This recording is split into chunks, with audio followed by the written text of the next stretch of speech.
Terima kasih Bapa yang baik. Biar kebenaran firman-Mu disampaikan buat kami pagi hari ini jatuh di tanah yang baik dalam hidup kami. Kami terima dan kami sambut dengan penuh sukacita. Di dalam nama Yesus, haleluya. Sama-sama kita katakan, amin. Amin. Saya langsung ya? Saya langsung? Ya, Oke, shalom semuanya. Selamat pagi. Saya bersyukur hari ini bisa ada di tengah-tengah kawan-kawan semua di tempat ini. Semua anugerah buat saya. Ya, tentu doa saya buat Pak Gem dan seluruh jemaat ya, dalam keadaan sehat-sehat aja. Kita langsung aja.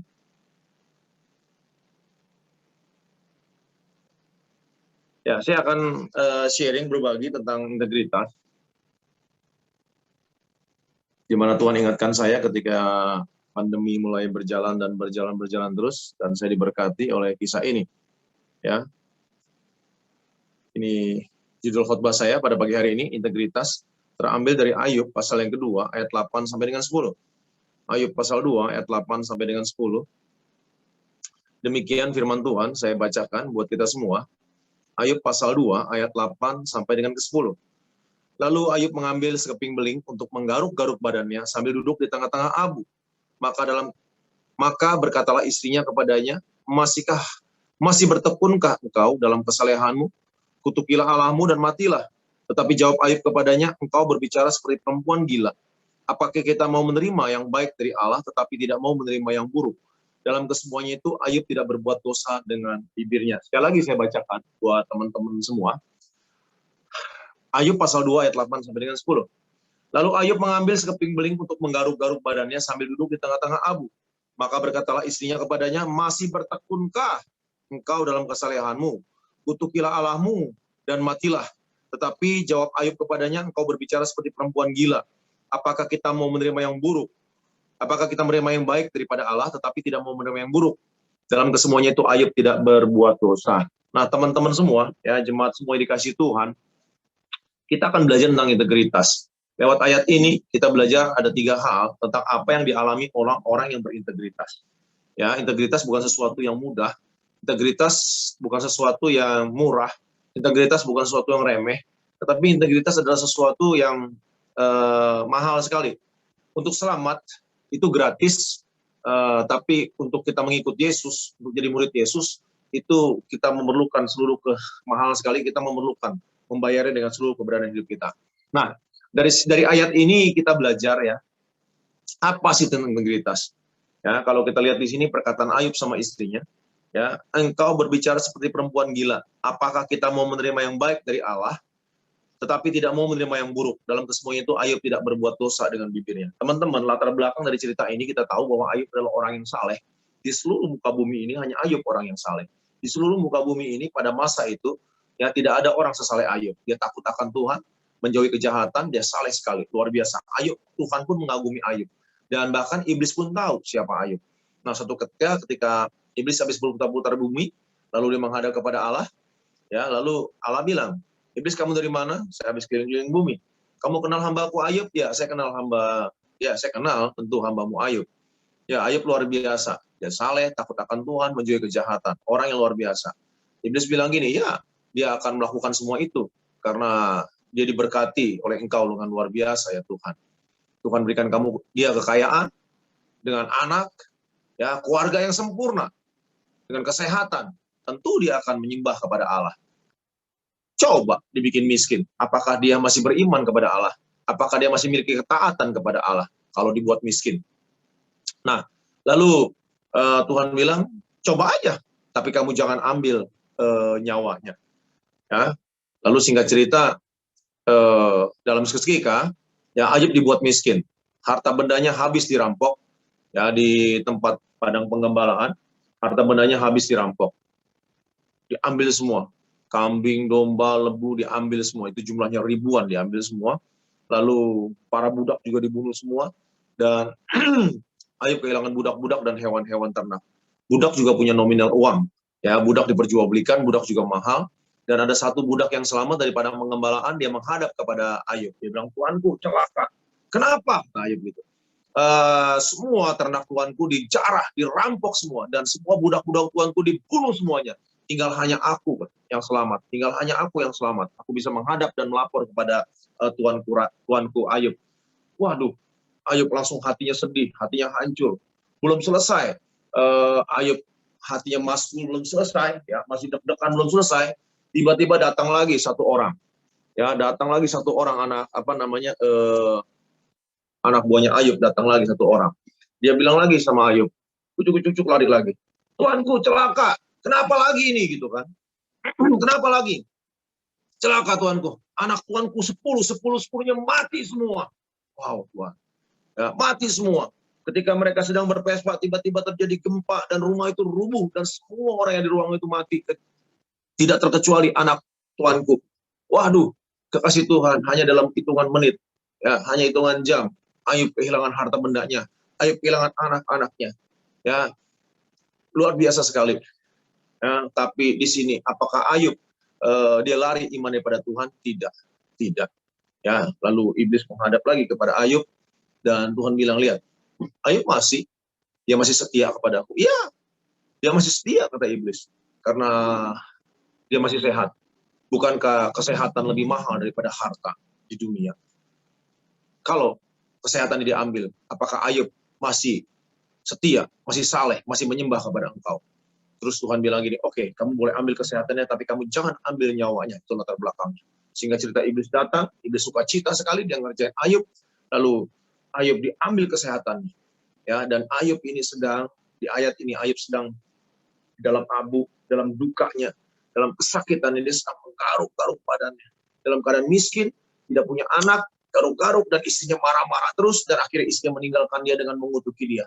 Ayub, kalau kita bahasa Jakarta, Ayub, muke gile lo, gitu ya, kalau bahasa Jakartanya gitu. Model Allah seperti apa yang kita sembah, dewa seperti apa yang kita sembah.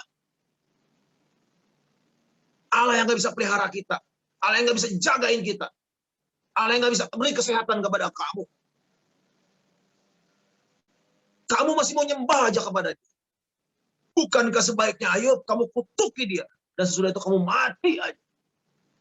Itu latar belakang. Tapi Ayub bilang apa? Kamu itu berbicara seperti perempuan gila. Kata seru. Dia kata seru. Kamu berbicara seperti perempuan gila. Ayub marah. Aneh sekali. Ayub nggak bimbang sedikit pun hati. Dia marah, dia tolak. Kamu berbicara seperti perempuan gila. Apakah kita mau menerima hanya yang baik saja daripada Allah, tapi tidak mau menerima yang buruk? Kekasih Tuhan, ini integritas. Ini integritas. Saya pernah menemani istri saya, tulangnya patah, dimakan kanker. Ya, saya nggak merasakan apa yang istri saya rasakan, tapi saya tahu apa yang istri saya rasakan. Setiap napasnya itu seperti hati saya di sehat saya. Ya, saya pernah bertanding silat itu, saya kebanting, saraf saya kejepit. Itu buat bangun dari tidur, saya perlu waktu bermenit-menit untuk bisa bangun. Aduh, badan kayak robot, sakit sekali, duduk sakit, semua sakit, batuk sakit, napas sakit, sakit sekali. Ada saya 1 bulan seperti itu, sakit sekali. Nah ini Ayub sampai garuk-garuk, istri saya patah tulangnya, bukan saraf kejepit lagi, hancur dimakan kanker. Tapi Ayub menyembah Tuhan. Luar biasa. Di ayat ini juga kita belajar, ya waktu iblis bilang gini, coba kamu dibuat miskin, pasti dia tidak akan menyembah Tuhan. Boleh, kamu ambil hartanya, tapi jangan ambil nyawanya. Berarti kekasih Tuhan kita juga belajar bahwa hidup ini dalam pemeliharaan Tuhan. Hidup kita tidak lepas daripada pemeliharaan Tuhan. Begitu iblis ngadep lagi, iya dia sekarang miskin, tapi masih sehat. Oke, kamu ambil kesehatannya, tapi jangan ambil nyawanya. Berarti ada pagar dalam kehidupan kita. Oke, kita akan masuk ke ayat ini. Jadi, kalau kita bilang integritas, pasti di sini nggak satupun orang yang menolak bahwa Ayub adalah orang yang berintegritas. Kita pasti semua sepakat, Ayub adalah orang yang berintegritas, pribadi yang berintegritas, bahkan bukan berintegritas, sangat berintegritas. Ayub sangat berintegritas. Miskin, pertama miskin, dari kaya raya loh, langsung miskin. Dari siapa? Langsung sakit. Punya anak 10, mati semua. Saya punya kenal orang, saudara. Ya, saya kenal beberapa orang. ada satu orang di rumah sakit, dia berobat sama-sama saya, nganterin istrinya, saya juga nganterin istri bertahun-tahun, jadi kita kenal. Satu kali saya ketemu dia, istri saya dipanggil Tuhan, istri dipanggil Tuhan. Satu hari saya ketemu dia, Pak, bagaimana Pak kabarnya? Baik. Tawa-tawa baik. Anaknya masih melayani Pak, udah nggak lagi. Kenapa nggak melayani Pak? Ya, anak saya bilang, kita cuma minta mama sembuh, tapi Tuhan nggak kasih sembuh. Udah, anak saya nggak pelayanan lagi. Satu tim, dia pelayanan praise and worship, satu tim pelayanan praise and worship-nya tidak pelayanan lagi. Kenapa? Karena satu orang dari anggota tim praise and worship itu, mamanya dipanggil Tuhan. Tidak mau ke gereja lagi. Tidak melayani Tuhan lagi. Termasuk bapak ini tidak melayani Tuhan.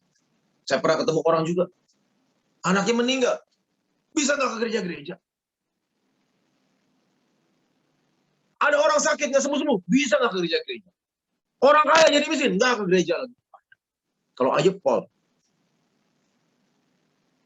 Pol semuanya. Miskin iya, anaknya mati semua, 10 nggak tanggung-tanggung loh. Sakit yang tidak amat, yang tidak ketolongan lagi. Ya, jadi dapatlah kita simpulkan, ya ke PowerPoint saya, dapatlah kita kesimpulkan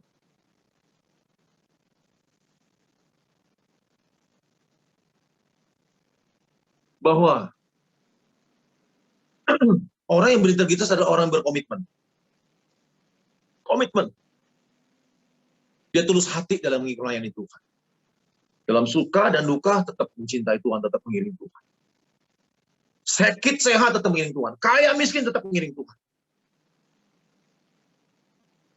Dalam keadaan apapun tetap mengiring Tuhan. Itu orang berintegritas. Hatinya tulus hati. Tidak pamrih. Tidak ikut Tuhan supaya kaya. Kalau kaya ikut Tuhan. Kalau miskin ngapain ikut Tuhan? Kalau gue sehat, gue ikut Tuhan. Kalau nggak sehat, gue nggak mau ikut Tuhan. Tulus hati. Mencintai Tuhan dengan tulus hati. Perkataan dan perbuatannya sama. Di gereja nyanyi. Tuhan inilah hidupku. Ku serahkan padamu. Segala cita-citaku. Masa depanku. Menjadi milikmu. Jadikan kami terangmu.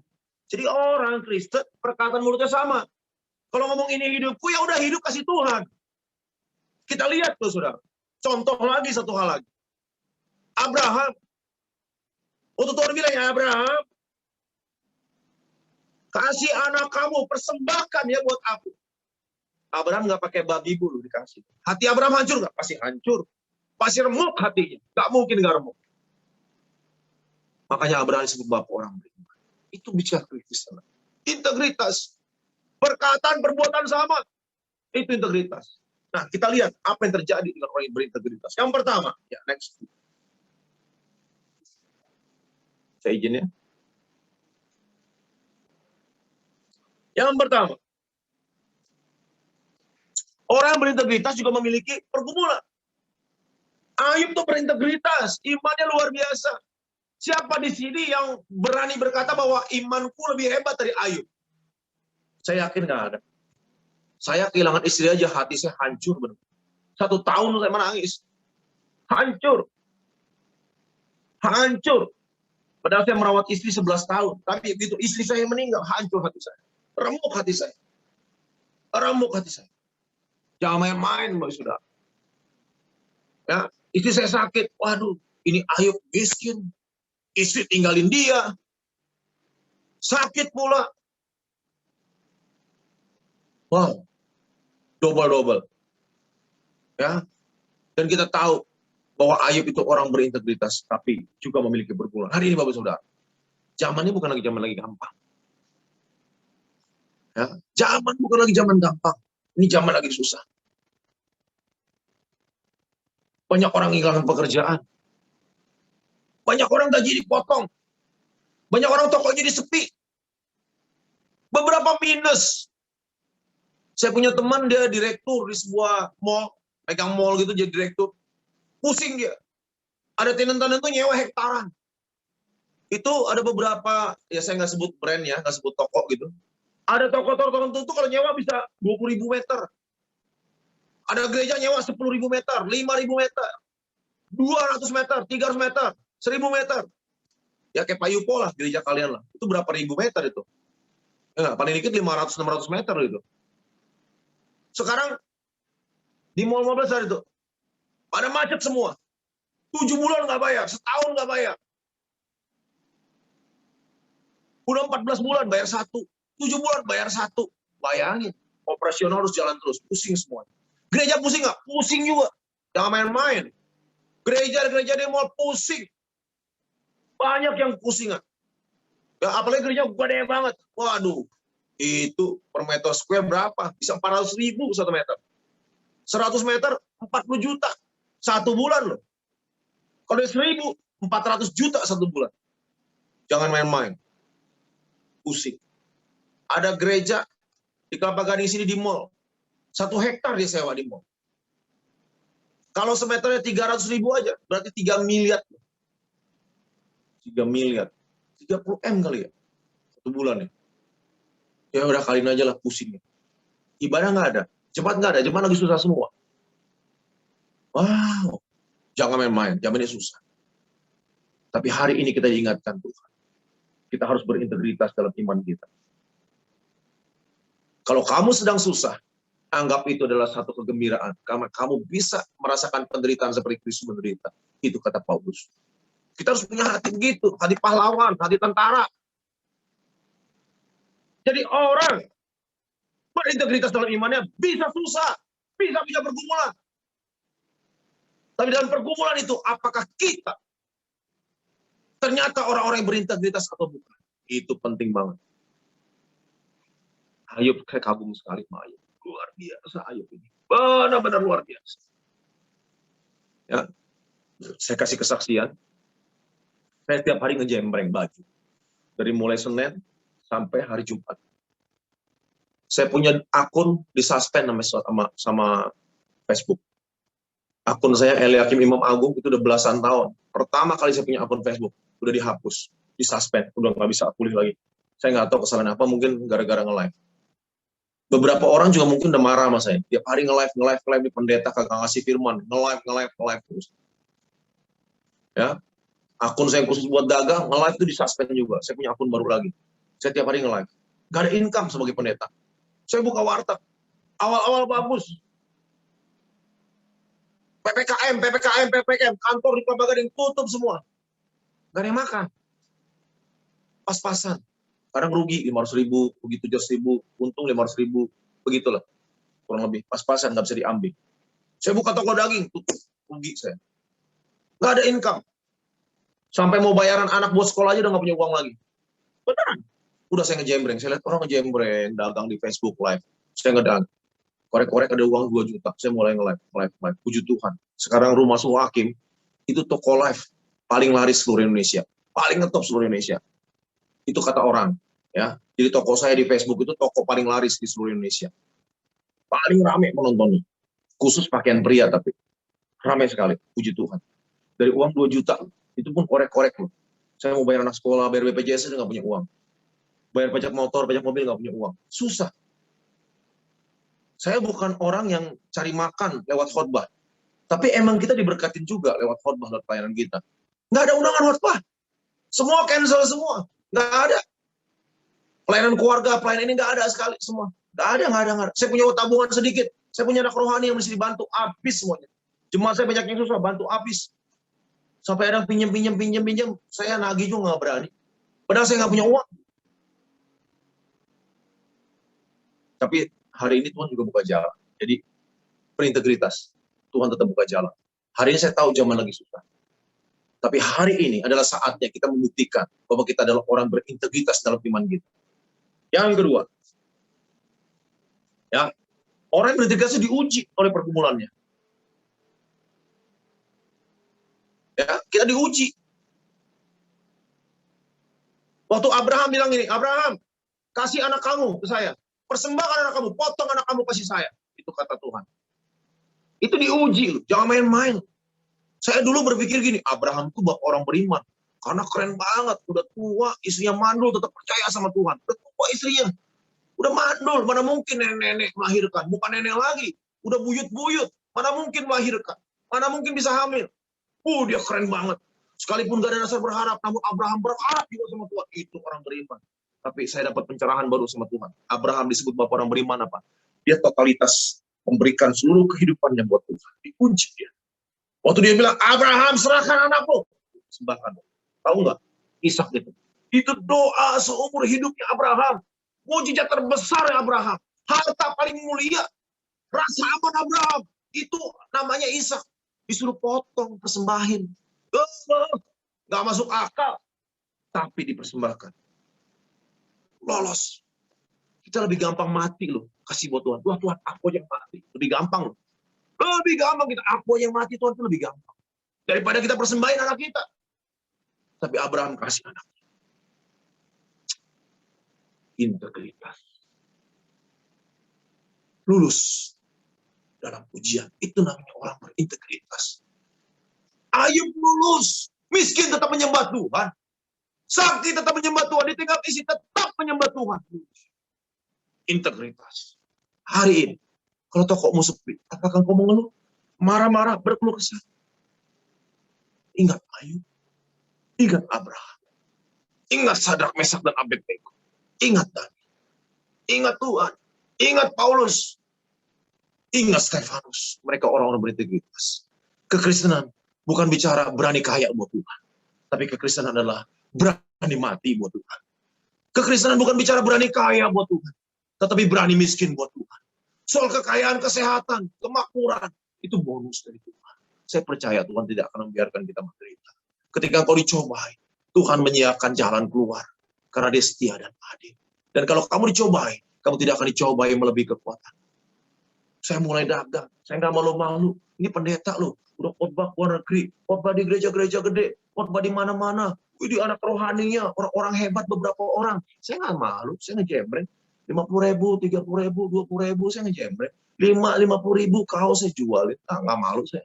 Saya ngejembreng. Tuhan buka jalan. Sekarang rumah Suhakim. Konon kata orang-orang. Toko terlaris di seluruh Indonesia. Di Facebook ya.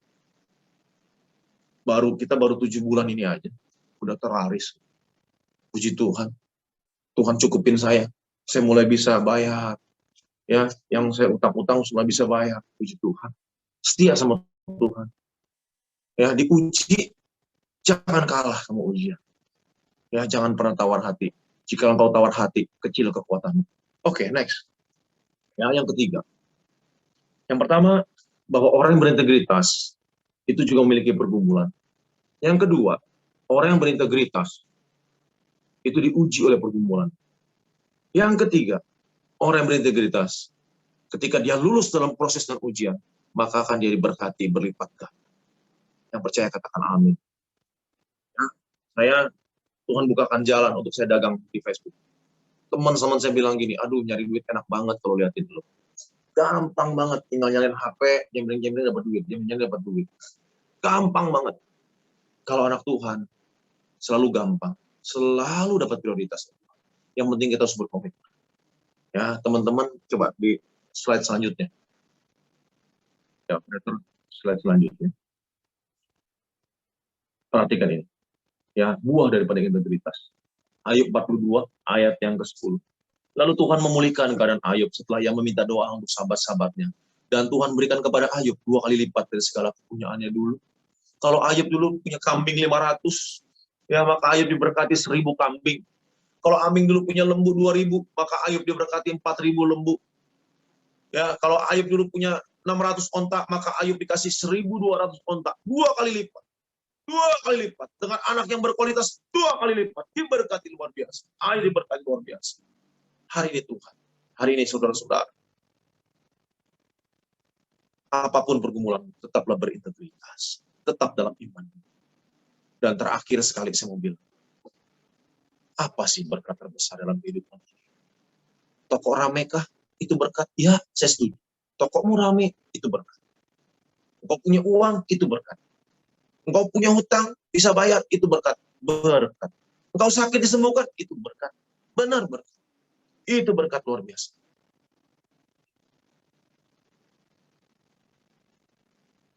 Tapi berkat terbesar adalah keselamatan. Seperti yang tadi worship leader katakan, puji Tuhan setelah kita berdoa bertahun-tahun, orang yang keras kepala itu, akhirnya Pak Pisa, mertua saya, dia mau menerima Tuhan sebagai Tuhan dan Juru Selamat. Kekasih Tuhan, penderitaan kita di dunia ini nggak sebanding dengan mahkota kemuliaan akan kita terima kelak. Kesusahan yang ada di dunia ini nggak sebanding dengan kemuliaan yang kita terima kelak bersama Yesus. Nanti di langit baru dan bumi baru, di awan-awan permaisan, kekasih Tuhan. Hidup hanya sementara. Saya udah usianya 54 tahun. Mau berapa tahun lagi hidup? Kalian yang masih muda, apakah hidupmu lebih panjang dari saya? Belum tentu. Apalagi COVID begini. Hari ini kita ngobrol-ngobrol, besok udah nggak ada. Tadi saya lihat ada Yoko tuh ya. Yoko sahabat saya tuh. Ya, teman saya di Pria Sejati lama tuh, Yoko setia tuh. Pokoknya juga sahabat saya. Kita punya teman pemusik namanya si Jimmy Prank kalau di itu, Jimmy Bass. Main bassnya bagus. Baru ngoceh. Saya lihatin dia kan aktif banget di Facebook dan di IG. Tiba-tiba dipanggil Tuhan karena COVID. Kita hidup terlalu singkat. Tetapi kita bersyukur. Ya, kayak Jimmy setia dalam Tuhan. Dia percaya setelah menerima upah kemuliaan sama Tuhan. Jadi berkat besar upah keselamatan. Ya, nanti kita pesta anak domba, terima mahkota kemuliaan daripada Tuhan. Kiranya apa yang saya sampaikan hari ini bisa jadi berkat buat kita. Yang pertama, bahwa kita harus berintegritas. Bicara tentang integritas, kita harus berintegritas. Ya, lalu tentang orang yang berintegritas, kita belajar 3 hal tentang orang yang berintegritas. Yang pertama, orang yang berintegritas juga mengalami pergumulan. Yang kedua, orang yang berintegritas itu diuji oleh pergumulan. Diproses, diuji oleh pergumulan. Dia semakin dewasa, semakin matang, semakin dewasa, semakin matang. Yang ketiga, orang yang lulus dalam ujian akan diberkati Tuhan 3 kali lipat. Kiranya saya sampaikan ini bisa jadi penghiburan kekuatan buat jemaat GBI WTC Mangga 2. Tuhan berkati, saya akan berdoa. Bapa di surga, berkat limpah rahmat-Mu Tuhan, atas anak-anak-Mu Tuhan, GBI